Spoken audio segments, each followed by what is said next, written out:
Hi student, जैसे कि हमारा प्रोबेबिलिटी चैप्टर चल रहा है। अभी हमारे पास क्वेश्चन नंबर 30 है। तो देखो उसकी मीनिंग समझते हैं। देखो हमें क्या मिला हुआ है। Question number 30, the odds in favour of three criteria independently. ध्यान रखना, इंडिपेंडेंटली इवेंट्स है, ठीक है। Review a book favourably are, मतलब एक बुक का रिव्यू कर रहे हैं, ठीक है। ऐसे आपको थ्री क्राइटेरिया मिला हुआ है, मतलब 3 पर्सन ऐसे समझ सकते हो। 3 पर्सन है, बुक का रिव्यू कर रहे हैं और उनका ऑड्स दिया हुआ है। ऑड्स मतलब रेशो बोल सकते हो, और वो भी इन फेवर बता रहे हैं। ध्यान रखना, इन फेवर ये रेशो दिया हुआ है 3:2, 4:3 एंड 2:3। तो कहने का मतलब समझो हम थ्री क्राइटेरिया मतलब ए बी करके ले रहे हैं। समझो ए है पी ऑफ ए, पर यहाँ पे इन फेवर बता रहा है। तो मैंने आपको क्या बताया, ये फर्स्ट वाला लेते हैं, ठीक है ना। मतलब 3 और डिवाइड में इन दोनों का टोटल 5, ये पी ऑफ ए हुआ। इसी तरह पी ऑफ बी क्या होगा, पी ऑफ बी होगा 4/7, ठीक है। इन फेवर बता रहा है तो हमें पहला नंबर लेना है। अगर जो अगेंस्ट बताता तो मुझे ये लेना पड़ता, ठीक है। हम ऐसा सम करके आए हैं, ठीक है, लास्ट वीडियो में हम करके आए हैं। तो यहाँ पे ये P of A 3/5, P of B 4/7 and P of C, C क्या होगा हमारा इन फेवर। तो ये देखना है 2 और अपॉन में दोनों का टोटल 5, ठीक है। ये P of A, P of B, P of C, 3 जने हैं बुक का रिव्यू कर रहे हैं। तो उनका हमें रेशो दिया हुआ है और इन फेवर बता रहे, तो हमें ये लेना है 3/5, 4/7 एंड 2/5, इस तरह लेना है, ठीक है। तो देखो अभी आगे क्वेश्चन पढ़े, क्या बता रहा है, फाइंड दी प्रोबेबिलिटी। हमें प्रोबेबिलिटी फाइंड करनी है दैट मेजॉरिटी, मेजॉरिटी बोल रहा है, majority will review the book favourably. मतलब देखो मेजॉरिटी बता रहा है, जैसे कि हम लास्ट वीडियो में करके आए थे, क्या था, एटलीस्ट 2, याद है। अगर जो एटलीस्ट 1 होता तो हम क्या करते, यूनियन वाली फॉर्मूला लगाते। पर अगर जो एटलीस्ट 2, यहाँ पे मेजॉरिटी बोल रहा है। मेजॉरिटी मतलब यहाँ पे आप देख सकते हो 3 जने कर रहे हैं, 3 पर्सन है और 3 पर्सन रिव्यू कर रहे हैं, ठीक है ना। 3 पर्सन रिव्यू कर रहे हैं तो हमें मेजॉरिटी, मेजॉरिटी का मतलब कम से कम 2 जने बुक को जो रिव्यू करे वो फेवर में होना चाहिए। मेजॉरिटी मतलब क्या, 2 या 2 से ज्यादा। तो कहने का मतलब एटलीस्ट 2, सेम वही प्रोसेस जो हम लास्ट वीडियो में करके आए, ठीक है ना। तो एटलीस्ट 2 और इंडिपेंडेंट इवेंट है। इंडिपेंडेंट इवेंट है मतलब इंटरसेक्शन की जगह पे हम मल्टीप्लाई रखेंगे, ठीक है ना।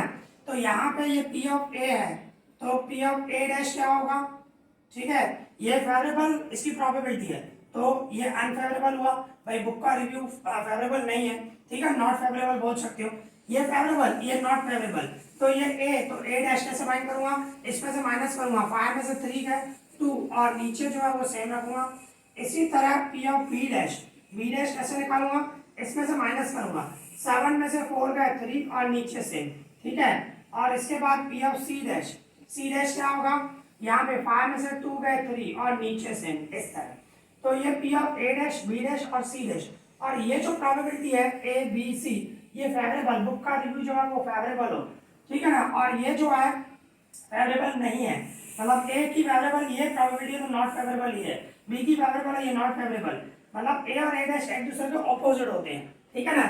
अभी हमें रिक्वायर्ड प्रोबेबिलिटी क्या होगी, जैसे हम लास्ट वीडियो में करके आए रिक्वायर्ड, क्योंकि क्या मेजोरिटी बोल रहा है। अभी मेजोरिटी का मतलब क्या होता है, ज्यादा में ज्यादा एटलीस्ट 2, सॉरी एटलीस्ट 2, कम से कम 2 या 2 से ज्यादा, 3 जने हैं ना, तो 2 से मेजोरिटी बोल रहा है। तो 2 या 2 से ज्यादा जो रिव्यू देंगे वो बुक के फेवरेबल में देंगे, ठीक है ना। तो कहने का मतलब इस तरह होगा भाई, P of A, P of B, A और बी फेवर में दे रहे हैं, सी फेवर में नहीं दे रहा, मतलब सी डैश, ऐसा हो सकता है। पर ऐसा भी हो सकता है भाई, A intersection B dash intersection C, मतलब बी फेवर में नहीं दे रहा है, ए और सी फेवर में दे, मेजोरिटी हो गया ना। 2 जने दे रहे हैं, एक नहीं दे रहे, मेजोरिटी का मतलब क्या हुआ, ज्यादा, ठीक है ना। कम से कम अभी 3 पर्सन है तो उस हिसाब से सोचोगे, तो 2 जने फेवरेबल में हो, एक पहले फेवरेबल नहीं हो, तो मेजोरिटी तो 2 हुआ ना, ऐसा। तो मेजोरिटी मतलब यहाँ पे समझे एटलीस्ट 2, कम से कम 2 जने फेवर में आए, ठीक है। तो ऐसा हो सकता है ए और बी फेवर में है, सी फेवर में नहीं आ रहा है, या ऐसा हो सकता है ए और सी फेवर में आ रहा है, बी फेवर में नहीं है। पर ऐसा भी हो सकता है ए फेवर में नहीं है और बी और सी फेवर में आ जाए। पर ऐसा भी हो सकता है तीनों के तीनों फेवरेबल रिव्यू करें, तीनों फेवर में आए, कहने का मतलब ऐसा भी हो सकता है, तो पॉसिबिलिटी है। ठीक है, तो इस तरह जो लास्ट वीडियो में हम करके सेम टू सेम सम वही है। ठीक है, सिर्फ आपको क्वेश्चन की मीनिंग समझनी है। ओके, तो अभी हम इसको सॉल्व करें तो यहाँ पे ये क्या होगा, P of A into P of B into P of C dash. ठीक है ना, जैसे इंटरसेक्शन की जगह मल्टीप्लाई आएगा क्योंकि इंडिपेंडेंट इवेंट्स है, ध्यान रखना। ठीक है, फिर P of A into P of B dash into P of C. ठीक है, इसके लिए प्लस इसके लिए करेंगे P of A dash into P of B into P of C. ठीक है, फिर प्लस अभी इनके लिए P of A into P of B into P of C, इस तरह।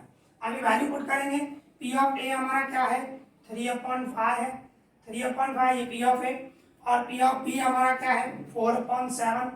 ठीक है, और इसके बाद सी डैश है, सी डैश हमारा ये है 3/5। वैल्यू सिर्फ पुट करनी है, इसमें ए की वैल्यू 3/5। ओके, फिर बी डैश की वैल्यू, बी डैश है हमारा 3/7, और इसके बाद सी की वैल्यू, सी हमारा है 2/5। ओके, फिर प्लस अभी इसके ए डैश हमारा ये हुआ 2/5 इंटू बी, बी का है 4/7। ओके, और सी, पी ऑफ सी हमारा है 2/5। ओके, और आगे ये भी है A B C, P of A, ये तीनों लिखेंगे।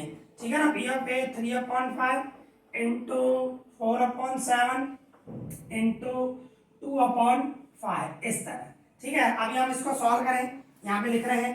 तो देखो इसको मैं सॉल्व करूँ, नीचे मल्टीप्लाई क्या होगा, नीचे होगा 5 5 जा 25, 25 7 जा 175। ठीक है ना, या ऐसे भी कर सकते हो 5 7 जा 35, 35 5 जा 175। तो नीचे तो 175 आएगा। ओके, और नीचे ऊपर देखें 3 4 जा 12, 12 3 जा 36। ठीक है, 36 आएगा। फिर प्लस इसके बाद नीचे तो यही रहेगा 175, और ऊपर 3 3 जा 9, 9 2 जा 18। ठीक है, फिर प्लस इसमें भी नीचे तो यही रहेगा 175, ऊपर देखें हम 2 4 जा 8, 8 2 जा 16।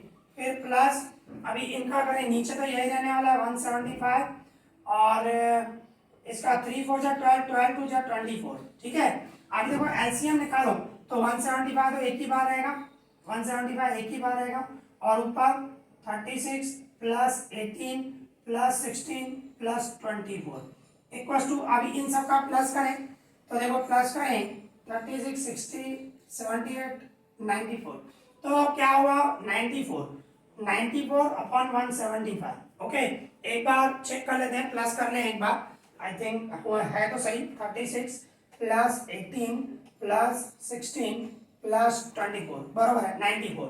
ठीक है, तो 94 अपॉन 175, और इसको टेबल नहीं लगेगा, तो कहने का मतलब यही आपका आंसर हो गया।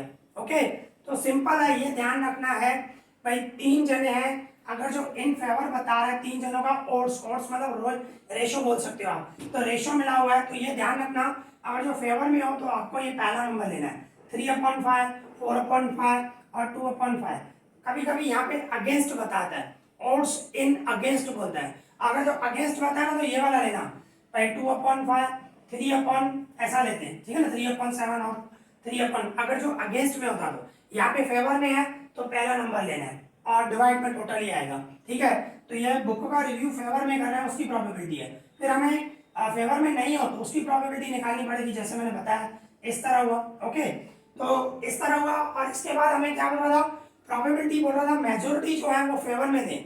मेजोरिटी अभी 3 जने हैं तो 2 जने कम से कम फेवर में होने चाहिए, तो एटलीस्ट 2, और एटलीस्ट 2 मतलब 2 या 2 से ज्यादा, तो उस टाइम पे इस तरह करते हैं। अगर जो एटलीस्ट 1 होता ना तो मैं यूनियन की फॉर्मूला लगाता हूँ, इस चीज का ध्यान रखना। ठीक है, तो बिल्कुल सिंपल है, आपके कंसेप्ट क्लियर होंगे तो इजीली कर पाओगे। ओके, तो यहाँ पे हमारा सम कंप्लीट हो गया, अभी और भी सम करते हैं। ठीक है, अभी हमारे पास क्वेश्चन नंबर 31 है, तो देखो हमें क्या मिला हुआ है, देखें देखो क्या बता रहा है, पी ऑफ ए हमें दिया हुआ 0.5, P of B 0.4, P of A union B भी मिला हुआ है 0.7, ये मिला हुआ है, P of A P of B P of A union B, ये हमें मिला हुआ है। फिर क्या होता है, फाइंड, हमें फाइंड करना है ए अपॉन बी डैश, मतलब ये कंडीशनल प्रोबेबिलिटी है, ए अपॉन बी डैश ये फाइंड करना है। Second number P of A dash union B, ये फाइंड करना है।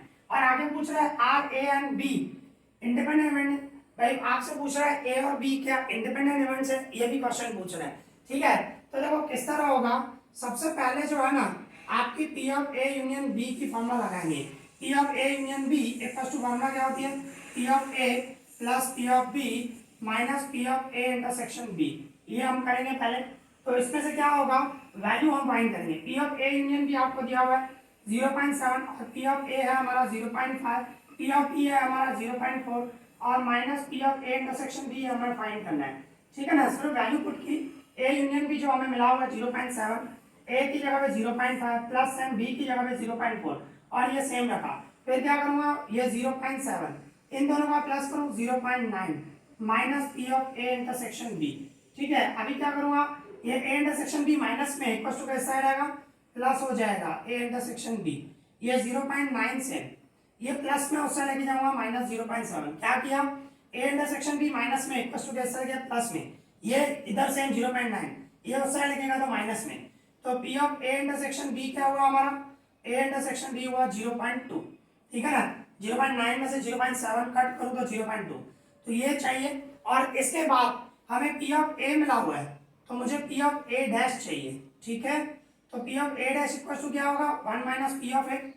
तो 1 minus P of A, P of A हमें क्या दिया हुआ है 0.5, 1 में से 0.5 कट करूं तो 0.5 इस तरह। तो ये पी ऑफ ए डैश आया।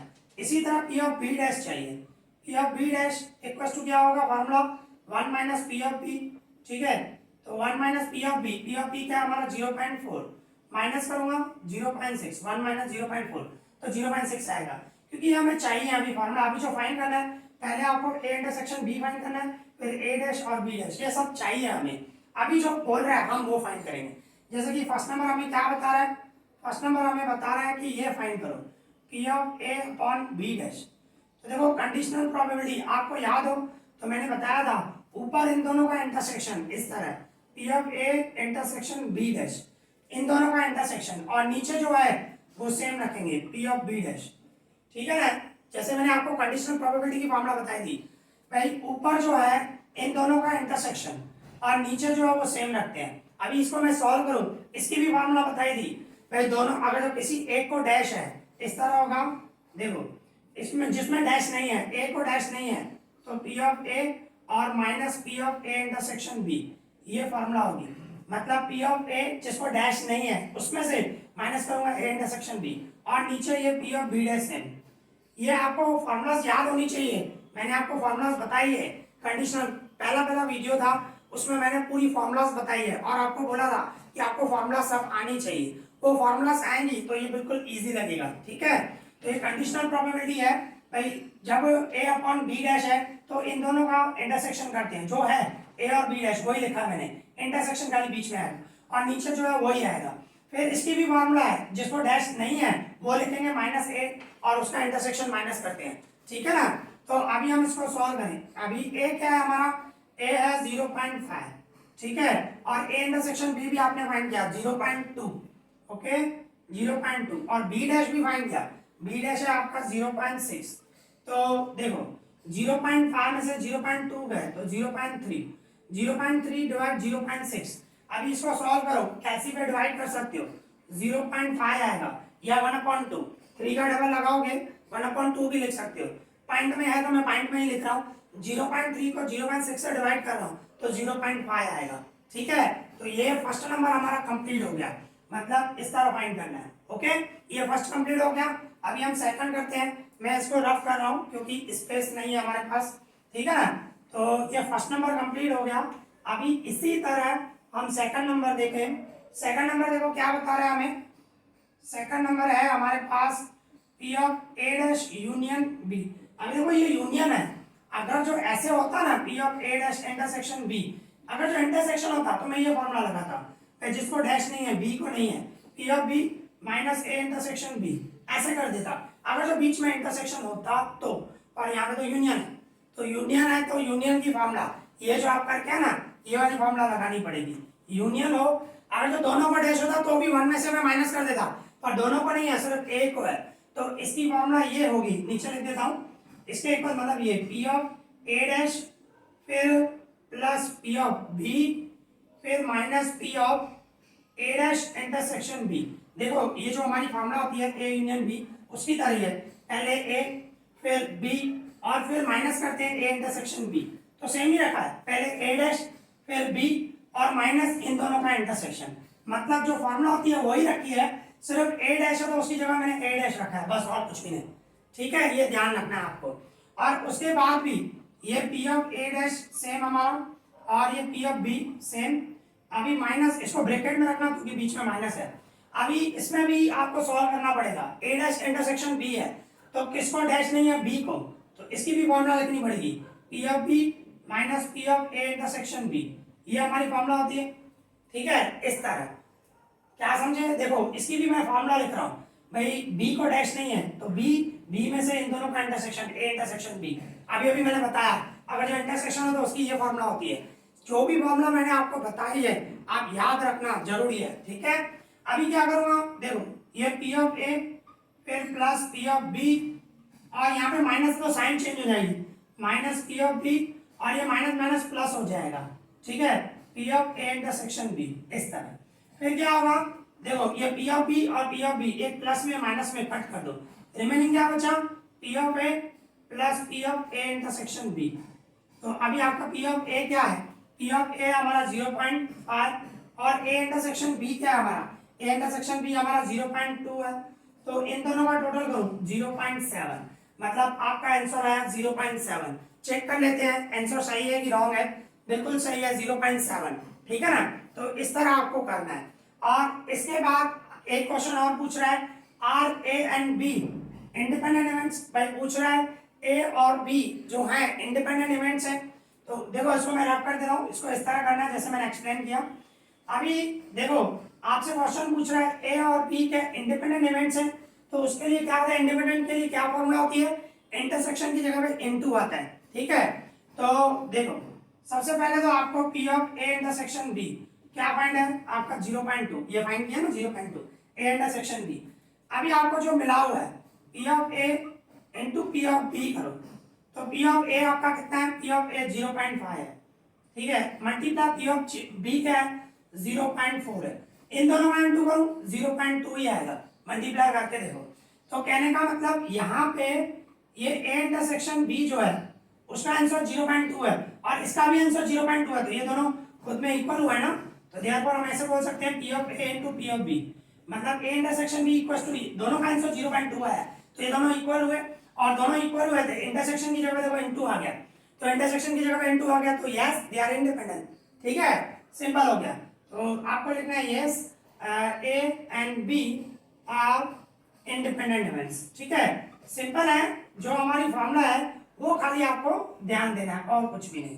ठीक है, तो यहाँ पे होगा yes A and B are independent events, simple है। तो ये सम जो है ना, मेन आपको फॉर्मूलास याद होनी चाहिए, फॉर्मूलास याद होगी तो ये बिल्कुल इजी है।